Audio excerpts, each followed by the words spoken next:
I came to the US Embassy in London to ask Brits and Londoners what they thought of Donald Trump, Elon Musk, and the state visit. He's an egotistical, horrible man.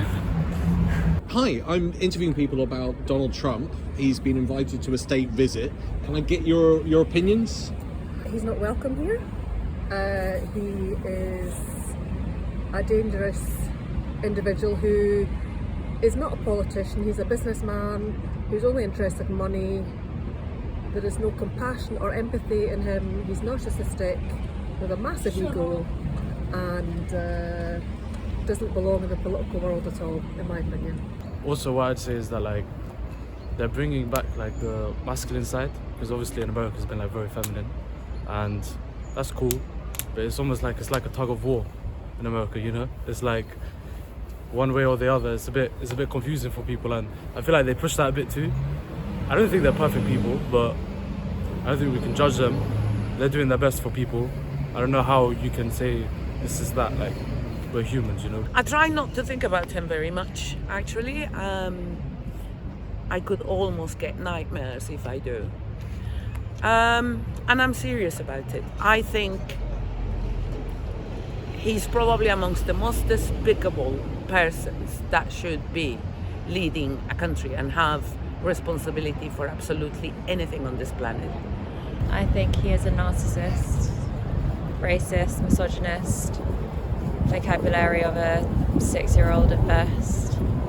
I don't have a very high opinion of it. You know, but actually they just don't care about us. They care about their own financial interests and their own pockets.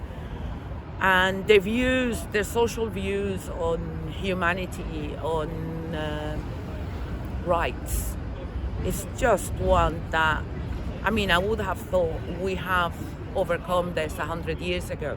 For it to come back, for it to be discussed again, for women's rights to be discussed again and dismissed, for the right to protest to be discussed again and dismissed, for human rights to be discussed again and dismissed.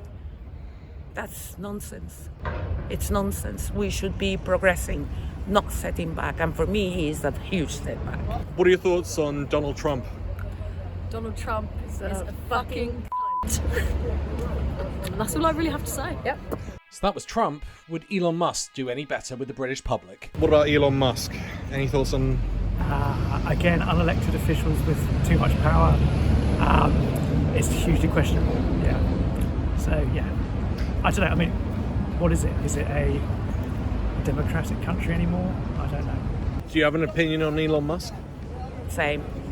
Just more powerful in the sense of how much money that man can actually manage. And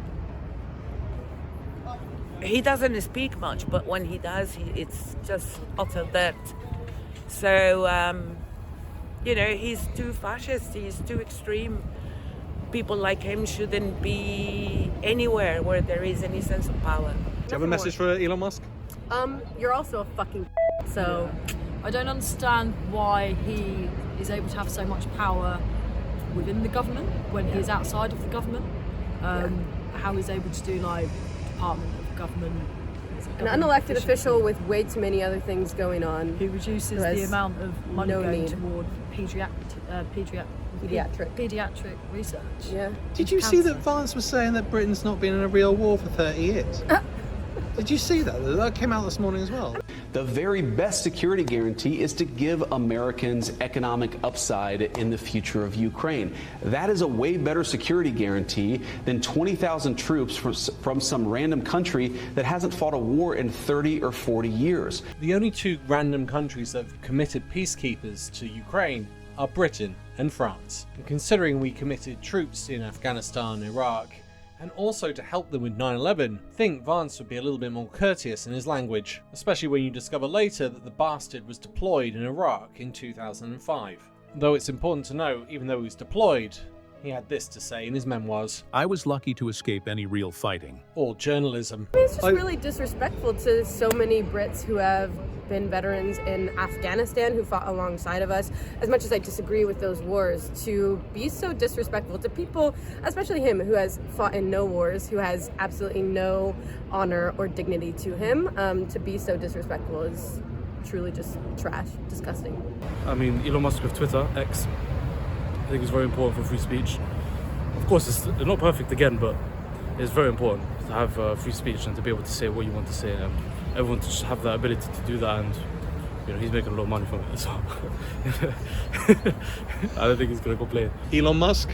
Same. Greedy. Even more so.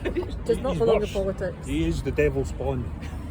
I understand why people have concerns about him having too much power, but it's much better than the other people that were in power, so it's very hard to predict what's going to happen, even with Tesla robots, anything, you know. I think one of the wildest things I've seen this week is that he's come out and said that he shut down aviation flew department. They lost 20 nuclear scientists because they fired them. Like firing staff. They're firing staff. Yeah. They fired the Ebola department, which he came out and admitted. Yeah, it's a bit ruthless. It's a bit ruthless, but you're also like, I think we need those departments because, like, how do you lose 20 nuclear scientists? Right. I don't know what happened in that situation. Could you explain more? Like, why is that important? So he's got a department called DOGE, D-O-G-E, yeah. which is literally the department of trying to reduce spending in the US government. Yeah. And he seems to be systematically shutting down departments and not quite knowing who they are or why. Yeah. So, like, the Ebola department, that's him coming out on camera saying, I've shut that down, I'm really sorry, but we've got it back up after a day. Yeah. Aviation flew, that department got shut down, which for Americans at the moment is really important. So at the moment, for a dozen eggs, it's about $12 to $18. Yeah, that makes sense. Which, but so like, I think they're so used to being in a position of power to be able to do whatever they want to do, you know, so because of that, they just think, oh, we can do this because it's going to help us in this sort of way, like quickly. Like, they're so used to being on top. They're not used to understanding normal human beings. Elon Musk came from nothing, but it's been so long since he's been born. But Donald Trump... That's debated. Some people suggest that he actually came from wealth. His dad had a ownership in an emerald mine. Kind of makes sense. Musk has said that that's not the case. But has he also lies a said... lot. He lies a lot. He does weird things. Like, he lies unnecessarily, you know. Like, I'm pretty sure he lied that he was on the leaderboard of a Dota game or something like that. Diablo 2. Yeah, like, why did you lie about that? A bit weird, yeah. Why would you lie about It's like he wants a good reputation, you know. And I don't know if you heard about Elon Musk's dad. I'm pretty sure he married So he didn't marry, but he did have 2 children with his stepdaughter. And finally, we have the state visit, the second one offered to Donald Trump. Do you have any thoughts on the state visit being offered? It's been interesting because even some of the right-wing papers are saying it should be rescinded after what he's been doing with Ukraine. Very hard, isn't it? I mean, do you want to keep talking? I sort of think is probably still a good idea to have a dialogue. But I mean, in terms of fawning and pomp and circumstance and, you know, rolling out the red carpet, I guess I'll do it, but it's questionable. Probably to keep talking is the most important thing, but yeah, it does seem very 100%. Destabilising at the moment. Do you have a message to the UK government about the trip? His trip to the US, you mean? No, to the invitation. Do you have a message to the UK about the invitation? Britain came out of the European Union, the European market, pretending that it wanted to regain its sovereignty. People have different views about that. My question is, to Starmer, to this current government, to any UK government, how much sovereignty does UK have when faced with decisions that might contradict the wishes of the USA? We should send them a bill. Yeah, exactly. Or they should just tell the British and American people how much money is being wasted on them. I don't have many, if at all, any kind words to say to Trump or Elon Musk. Or the government then, after I've explained what a state visit is? No, not happy. I just think that in terms of taxpayer money and coming over to do better, I think that's a good way of doing it. Just do better, really. Do you have a message for the UK government about the state visit being offered? I don't think he should come. He shouldn't come. End of story. He's in cahoots with Putin. He's in cahoots with Putin. End of story. You can't deny that Russia invaded Ukraine. So, in my eyes, he's in cahoots with him. That's it. And it's all to do with business and trade. I understand why the King has offered that invite. I think to smooth the waters. It's a nice sweetener deal. Yeah, I think so. So, I don't know. I don't know if it's a good thing or a bad thing. I understand why it's been done. Didn't get anything last time we did it. We got nothing.